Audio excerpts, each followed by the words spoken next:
Luciano Keccon alikuwa mchezaji maarufu wa soka kutoka Italia. Alikuwa anachezea klabu ya Lazio kama kiungo wa kati. Alijulikana kwa nguvu, kasi na uwezo mkubwa wa kucheza mpira.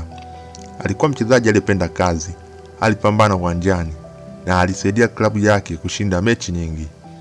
Mwaka 1973 hadi mwaka 1974, Keccon alisaidia Lazio kutoa ubingwa wa ligi kuu ya Italia.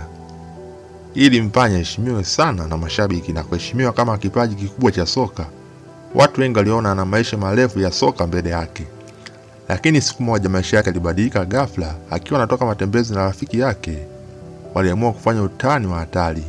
Walivaa maxi na wakaenda dukani kwa rafiki yao aitwaye Bruno. Walitaka kumtisha kwa utani. Walipofika dukani walimwambia mikono juu, tumekuja kuiba. Lakini hawakujua kuwa siku chache kabla Bruno alikuwa ameibiwa kweli dukani kwake. Kwa hofu na wasiwasi alizani majambazi wa kweli.